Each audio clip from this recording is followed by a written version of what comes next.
What is up, gamers? We have some more gamer news for you today, and quite frankly, this one fucking sucks. So, if you're a gamer, listen, dude, this is just not the year for you.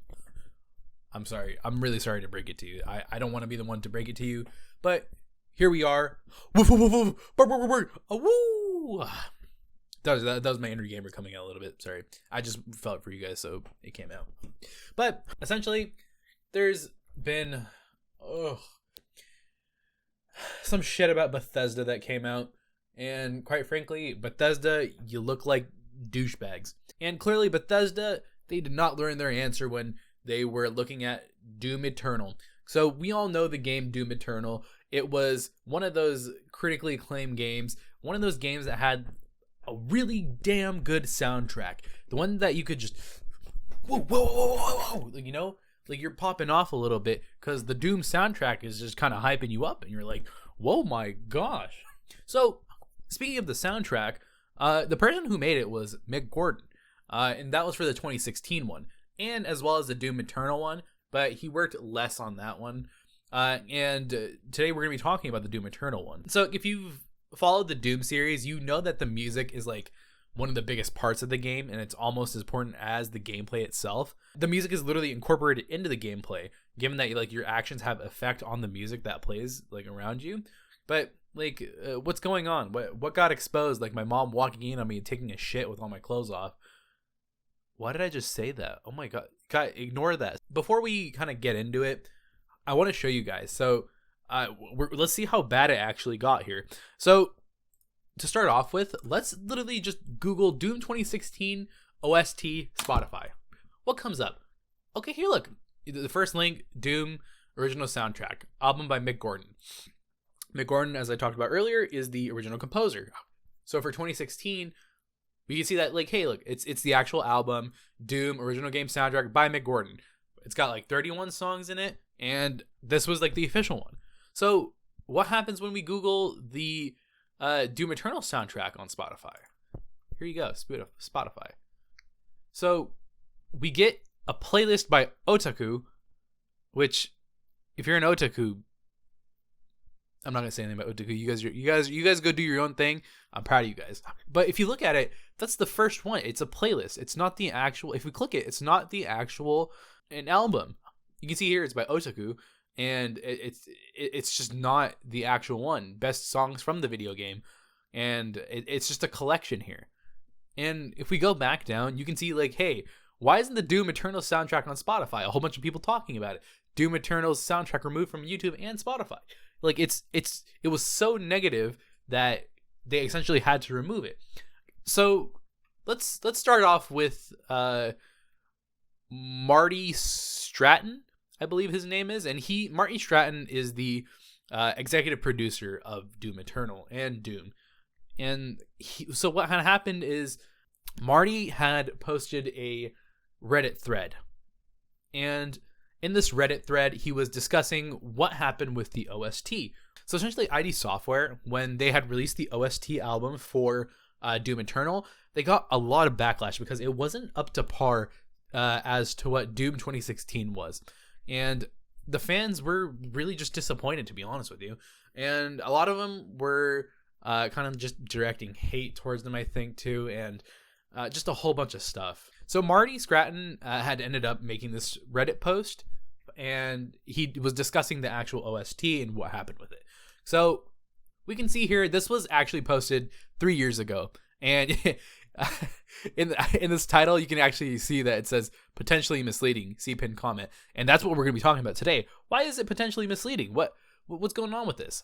So let's start off with some like things that you guys should remember. So right here, Martin actually states that the actual communication and production around the development of the OST had caused issues that eroded trust. And what that trust that he's talking about is with Mick Gordon. So, and he also goes on to state that for ID, this has created an unsustainable pattern of project uncertainty and risk. So he's kind of pushing that idea of, hey, working with Mick Gordon, he essentially he caused this unsustainable pattern of project uncertainty, and he made like this whole thing risky. And so this next thing that he talks about right here, it's really weird. So you'll see that he states that E3 last year, we announced the OST would be included with the Doom Eternal Collector's Edition version of the game. At that point in time, we didn't have Mick under a contract for the OST, and because of ongoing issues receiving the music we needed for the game, did not want to add distraction at the time. So you may be thinking to yourself, why the fuck wasn't he under a stupid contract at the time? You literally told E3, which was in 2019, you told them, we're going to give you an OST, and if you see the actual E3 thing, they say that the OST is going to be made by Mick Gordon. So something that you should know about the OST is that the actual album for it, it's separate from the actual game OST. So the game OST is made in a way where you would have like a whole bunch of like different files with short audio clips. And so what they would do with the short audio clips is essentially they would give them to an audio engineer, and then the audio engineer would kind of incorporate them into the game how they want, and that's how they really get their sound effects while you're playing. And it's really interesting how they do that. But in this case, we're talking about the OST with the actual album. So essentially what Marty goes on to do, he essentially states like a whole bunch of problems, and he's kind of painting Mick Gordon into kind of like a darker light, and he's like, yo, it was kind of delayed. We gave him a certain deadline and he didn't meet it. So something else that he states next over here is that he goes, the agreement that they ended up having where he had to make a minimum of 12 tracks right here, and he would get like a bonus for on-time delivery. Martin actually states the agreement also gives him complete creative control on whatever he delivers. So when you hear the words complete creative control, you assume, hey, whatever the artist makes, we're going to accept that. And that's just the way it is, especially when you have complete creative control, quote unquote. So you'll see why I'm doing air quotes in a minute. So another thing that I want you guys to remember too is that right here he states that Martin actually offered to make 30 tracks with a runtime of over 2 hours, including all music from the game and arranged in a soundtrack format he felt best represent the score in the best possible way. And so right here he's talking about on February 24th,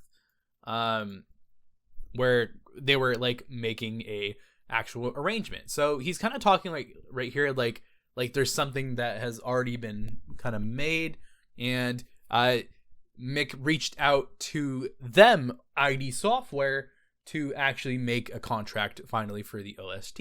So the last thing I want you guys to remember is this line right here. After discussions with Mick in January of this year, we reached general agreement on the terms for Mick to deliver the OST by early March, in time to meet the consumer commitment of including the digital OST with the Doom Eternal CE at launch. So you'll see he's kind of framing this in a way where it's like, hey, we gave him from the month of January to at least by early March, and that's when we really wanted the OST. And he's pushing this narrative, and we'll see that actually Mick Gordon recently made a statement to defend himself after being attacked in just this malicious manner, where he was kind of thrown under the bus by Marty Scranton. Scranton? I think your name is Scranton, bro. Yeah, you can scrat on these. No, sorry, I'm gonna make a these nuts joke on him. I'm sorry, but essentially, when the actual OST was like released, the album, what people would do is they would look at the actual wavelengths of the music and then determine, hey, like there isn't as much depth as there was for like Doom 2016, and it really just showed in their final product that it wasn't as good as it could have been. And so let's move on to actually looking at Mick Gordon's statement. So to start off with, he kind of starts talking about how like, hey, when he started going on to Doom Eternal, that was like the starting point of where everything kind of went to shit, because they gave him this really shitty schedule. And you can see right here, he says, release was still 2 years away. The schedule, however, demanded I deliver a steady stream of final music immediately. One of the game's key features was music that closely matched gameplay. So aiming to produce finished music for levels still a month away didn't make sense. So essentially what they wanted him to do was make music out of thin air. And they were like, this is whatever, like it's it's game dev stuff, especially with AAA companies. They have unrealistic goals, and they'll end up kind of like changing up their timeline as they see fit.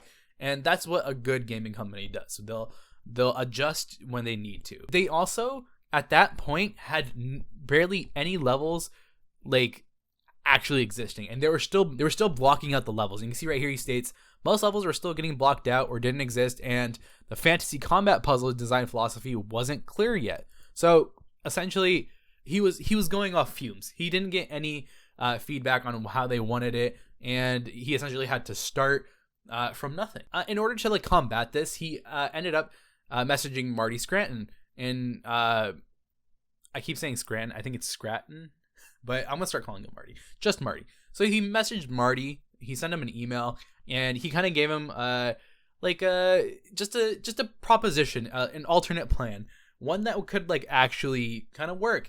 And the reason why he offered this plan is because he's actually worked with Bethesda more than once, actually 5 times to be exact, and he had like a plan that had worked for the other one. So he thought like, hey, I can propose this if you guys aren't comfortable with it. It's like we can kind of make something up. But after he had emailed Marty that, Marty kind of had like a bad reaction to it. So you can see right here, Mick Gordon states, he rejected my belief that the current schedule was flawed and suggested my act of trying to do something about it was a sign of incompetence, refusing to accept the reality of the situation.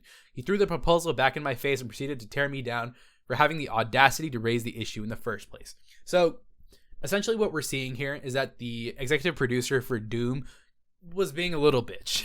Quite frankly, he didn't want to see reason. He decided that, hey, my schedule is right. Fuck off. If you don't want to do it, it's on you.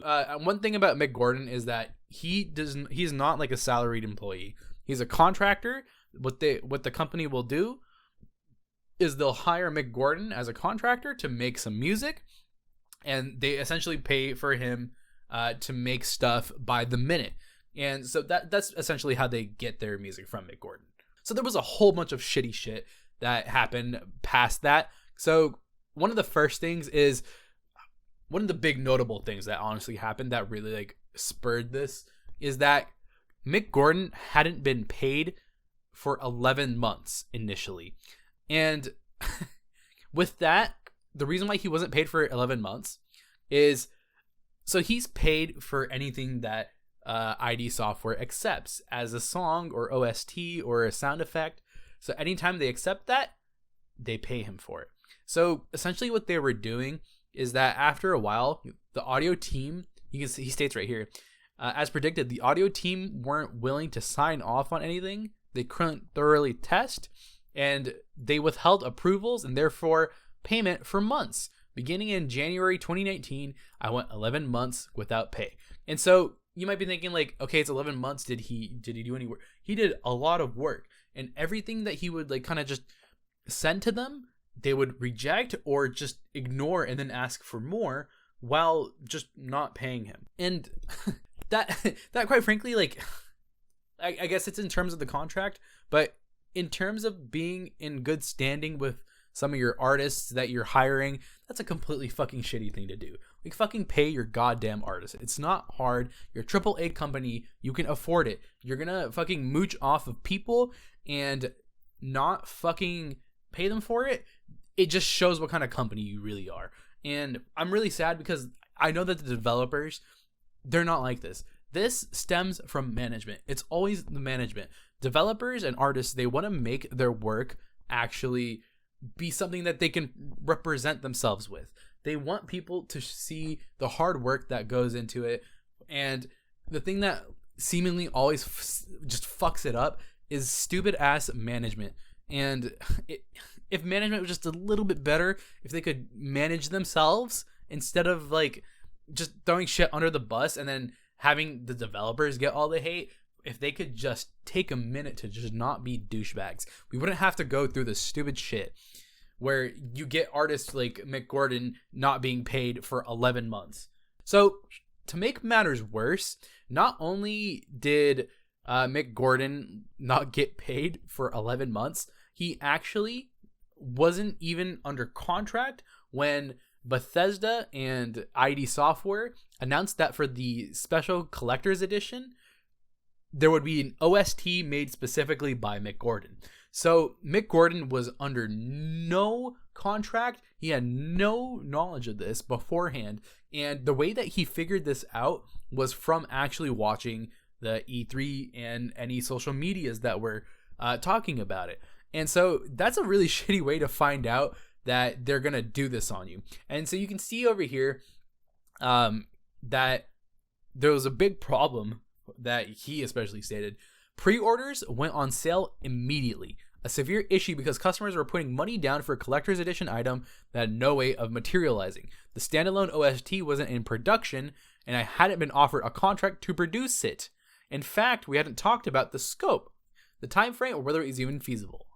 So this E3 was in June of 2019. I want you guys to remember that, because there was no contract that was made up until March of 2020. And so there was no OST contract until the couple days before the release date of the actual game. And so we can see over here that Marty actually states that there was no OST strategy. Marty's response threw me. For reasons I still don't understand, he flatly denied me the contract and refused to do anything about the OST, saying he didn't want to cause a quote-unquote distraction. And Mick Gordon states that he had pushed like heavily in order to like try and get a contract, but ID Software went quiet. And what did he have to do in order to kind of get past that? He actually went through to Bethesda. So with Bethesda, it's even shittier. I'm not going to lie to you. This whole thing is fucking crazy. So initially, since ID Software was like not responding to him, what he did was kind of go over them to Bethesda, who owns ID Software, I believe, or they're underneath ZeniMax. And so he states that Bethesda actually quickly responded, and they were grateful to make contact, and they would love to talk about the OST. And so essentially, over the following weeks, he discussed specifics about the OST project and negotiated a deal directly with Bethesda without any involvement from Marty Stratton or ID Software. So essentially, as we saw earlier with the Reddit post, he says, after discussions with Mick in January of this year, we reached a general agreement on the terms for Mick to deliver the OST by early March. So you can see he says, we as in me, Marty Stratton. I'm not Marty Stratton, but you know what I mean. He says that we have come with a general agreement. And let me tell you this right now. A general agreement is not a contract. He was under no contractual obligation here. And so let's go back to this. So when he says January, that's when Mick Gordon himself reached out to Bethesda. So essentially, if we go down here, we can see that it took him up until, at the very least, March for him to even get any contract. Right here he states, on March 7, 2 weeks before the game's release, Bethesda sent me a draft terms for my review. The terms stated he would produce 12 songs. All 12 songs were to be selected by ID Software. ID had the final approval, and the deadline was April 16th. Okay? So it wasn't in January that he agreed on making the music, as Marty Stratton originally fucking said.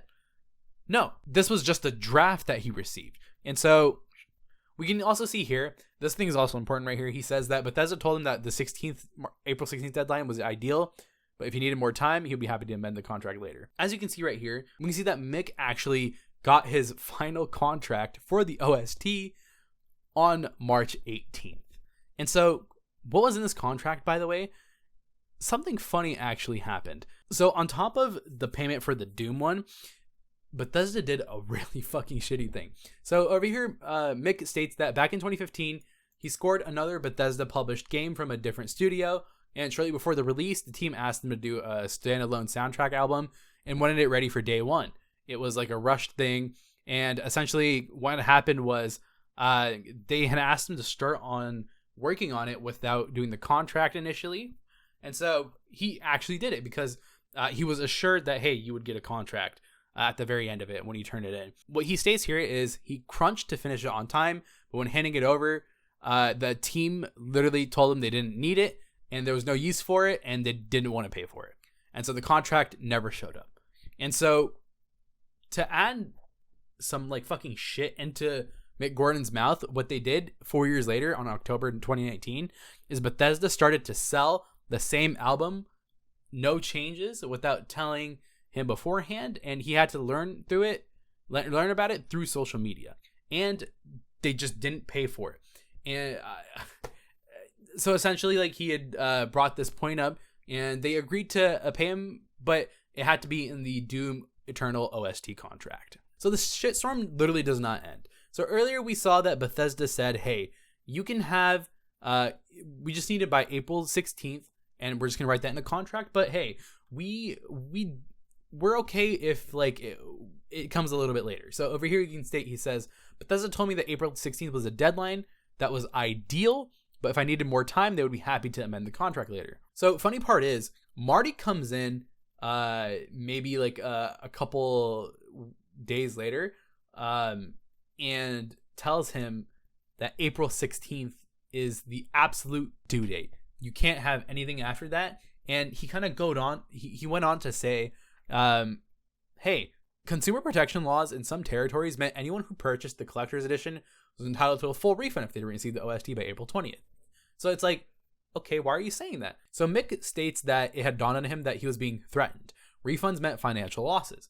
Marty was saying, in his view, I was legally liable for any loss ID Software suffered due to customer claimings of refunds over a late OST. If it wasn't ready in 13 days, they would come after me. Marty had changed up the deal on him, and instead of like they didn't explicitly write, hey, it's flexible, but he pushed the fact that, hey, I'm literally going to threaten you financially if you don't do this shit for us.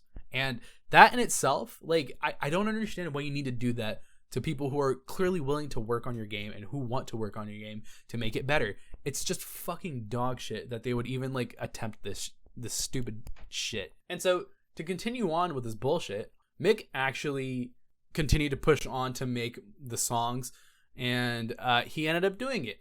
And on the final day, something bad happened with his computer. He had an issue, but he told Bethesda that, hey, I already have 10 of the songs out of the 12 that I need for the contract, and essentially I just need like a couple hours to fix my computer and I can finish the final 2 tracks. So he sent him the 10 tracks. And if you look back at Marty's actual Reddit post, he says there were several tracks that were missing because of the issue, but it was really just 2 of them. So Bethesda like was happy about it, but Marty, however, was fucking not. This motherfucker demanded an urgent group call, as Mick Gordon states right here, across 3 different time zones to tell everyone he didn't want the 10 songs. He actually wanted other songs. So the deadline was 5 hours away, and essentially Marty finally gave a shit enough to say something. It took him a fucking like a whole 2 years for him to just finally give his input.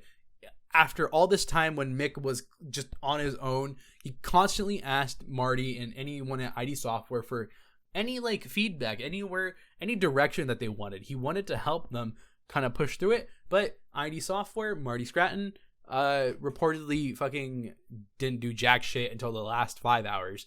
And essentially what happened was Marty was like, yo, just give us what you got. It's whatever. I'll get Chad. So Chad is the actual like lead audio designer of for ID Software. And so they kind of handed everything off to him after they took all of Marty or Mick's stuff. So essentially what happened is Chad's edits were kind of dog shit, and those were the final ones that were released to the public, and those are the ones that caused so much shit. And so Mick only got to do 12, and they included like 59 tracks. The rest were from Chad, who like shittily edited like the music over on top of each other and stuff, and just he clearly like wasn't composing it correctly, and people saw it. We saw the end product. They literally took the album off Spotify and YouTube and any other streaming services that they put it on, and that's just clear proof of it. So You'd think that, like, hey, okay, he gave it off, it's done, it has to be it, right? So no, it's not the only thing. So essentially, Mick Gordon goes on to talk about how, like, he kind of got some shit for the OST being bad, but he ended up, like, kind of clarifying, hey, I didn't do most of it. I literally did only 12 of them, and the rest were ID Software. And so hate started kind of going towards Bethesda and ID Software when they heard that, and they were kind of like pushing kind of hatred towards them. It's a really shitty thing to do, by the way. Don't go out of your way to harass anyone. If you do that, you're a piece of shit. You don't deserve anything. Just turn off your computer, turn off your internet, go touch some grass. You need to go fuck some grass. In fact, because no one wants your shit. That's just how it is. They ended up calling on Skype after the whole, like, taking down of the album and stuff, and essentially Marty had assured Mick that, hey, everything's gonna be fine, I'm not gonna shit talk you. He ended up shit talking him and lambasting him and just fucking destroying him, and Mick kind of took it in, like, a good way, it seems, and he was, like, kind of just pushing back just enough, like, as you would push back with your boss or something. And so essentially Marty ended up coming to the fact that he was like, yo, here, Mick even wrote here, he accused me of lying when I told him about the email I received from Bethesda that contradicted him, and that was about the deadline. So he states right here, and Mick had a really good point here, that after he spent some time, Marty spent some time chastising Mick for his lack of public support. He charged that the failure of the OST was entirely Mick's fault. Mick shot back that it wasn't his decision to include 47 poorly edited tracks. And quite frankly, it's just the truth. If you wanted the best, you just needed to push it off. People would understand. People have been understanding for a while now. And you didn't need to lambast your artist like that. And quite frankly, it just soured the whole situation. So it sounded like they actually ended the call kind of amicably. And so what happened is, after like an hour, they agreed to, as Mick states right here, dispel the rumors, calm fans, and demonstrate unity. And so they were going to make a joint statement, and Marty told him to expect a draft the following morning. And so the next morning came, and Mick states that it never arrived. Instead, after a few days, Marty actually posted a Reddit post. That was the one that we saw earlier, in which we kind of saw, like, kind of just chat talk him, and that was like 3 years ago. And so you're probably wondering, hey, like, why didn't Mick bring this up earlier? Why is he doing this now after like 3 years? So if we scroll down here, he actually talks about why he did that. Lawyers became involved. That's how you know it's going to be a fun time. When ZeniMax lawyers, when they pop up, it's just never a good time, especially with the AAA company and stuff like that. After he had posted the Reddit page, Mick actually went to his lawyer and asked for some, like, advice. It seems that the legal representative contacted ID Software and gave him complaints, and Marty ended up forwarding the complaints to ZeniMax, and within a couple of days, he got a response from the legal authority of the company. And so what happens here is Mick says that ZeniMax assumed that Marty had acted appropriately and denied needing to pay me for the additional music. And so to literally combat this, he stated that Mick could demonstrate that Marty's allegations directly contradicted contractual terms, public announcements, and contents of the emails, concluded that he exploited his position of authority to deliberately spread misinformation, used Reddit as a vehicle, and substantially damaged my reputation, showed that Doom Eternal included almost 5 hours of music, over double what they agreed to pay me per the contract. So talk about that one real quick. They had reportedly used double the amount of music, the music that they had rejected from Mick. Remember earlier how I said, hey, they were rejecting his actual, like, stuff and not paying him for it? Yeah, so they ended up using it in the game. The actual demos that weren't supposed to be like actual music and stuff, they put it in there without paying him. So that should show you how fucking shitty this company's being, especially to, like, an artist like Mick Gordon. It's like, he's been loyal for so long. He made you, like, so many, like, awards and stuff, and this is how you treat him.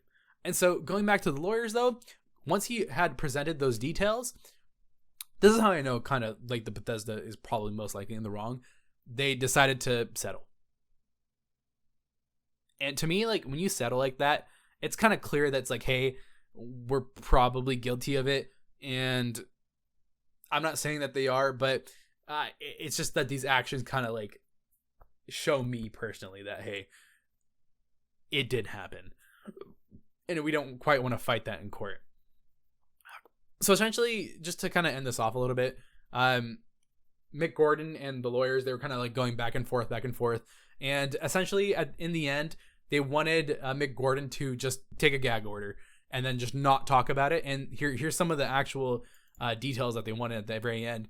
Marty would get to keep the Reddit post up indefinitely. And so Mick just wanted the post to be down, or he wanted like even like apology or just something to kind of show some good faith. And so their deal now was that he never retract his false accusations nor clarify his statement, and his story would be forever considered the truth. He could never discuss Doom Eternal. And he had to pledge he would never badmouth Marty, anyone working under ZeniMax, and he could never criticize any product developed by a ZeniMax studio. So essentially, he would be like shut up completely about this. And Mick Gordon's response to all of this was to make this post and to show everyone kind of the bullshit that he's clearly been going through. To kind of round this up a little bit, Bethesda actually released a statement here. And let me tell you this, it's as dog shitty as the fucking Reddit post. So we can see over here, he says that the recent post by Mick Gordon both mischaracterized and misrepresented the team at ID Software and the development of Doom Eternal. So essentially, kind of like they're siding with Marty here. And I guess in this case, they're kind of going with the side of the Reddit post. And I'm not sure that's the best idea for them. But my favorite part of this whole thing is essentially here they state the statements posted online have incited harassment and threats of violence against Marty, Chad, and the ID Software team. So I'm not sure about you guys. I read through the whole thing. I didn't see a single incitement of violence towards anyone. In fact, in the beginning, he also stated, hey, don't attack anyone. That's not how we do things here.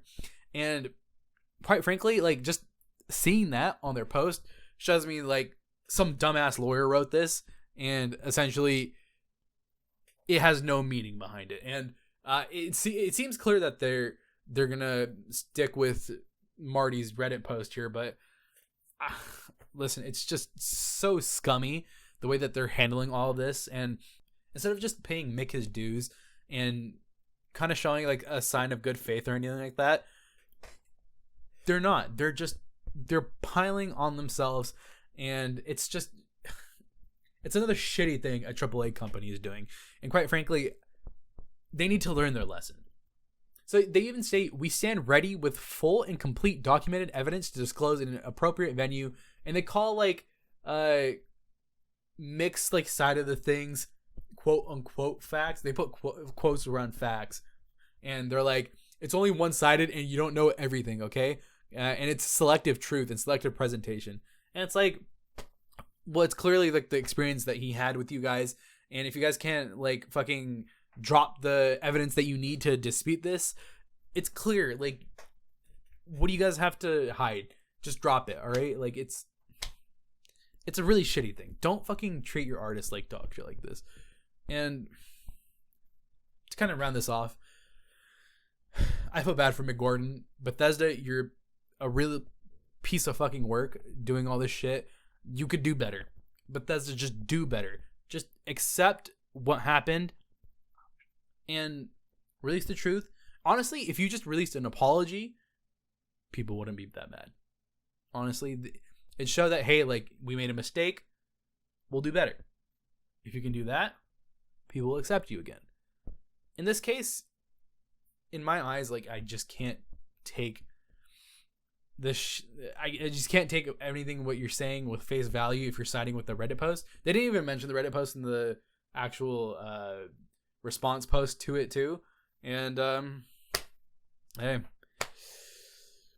bury yourself deeper if you need to, but listen, it's up to you guys, to be honest with you. Look at the post that he made. If you have time, you can read through it. Bethesda, go eat an ass.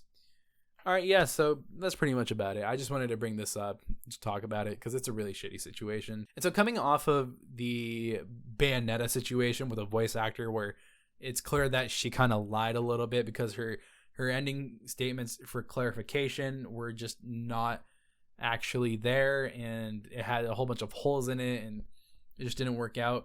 It's just shitty to see another situation like this, but in my opinion, I fully believe Mick Gordon. Mostly because just the fact that they wanted him to settle, and he came out after like he didn't take the money, you know. It shows some initiative at the very least from him. But yeah, so if you guys like what you saw, drop a like. If you guys disliked it, drop a dislike. And I'm gonna go finish watching Fast and the Furious 9. Peace.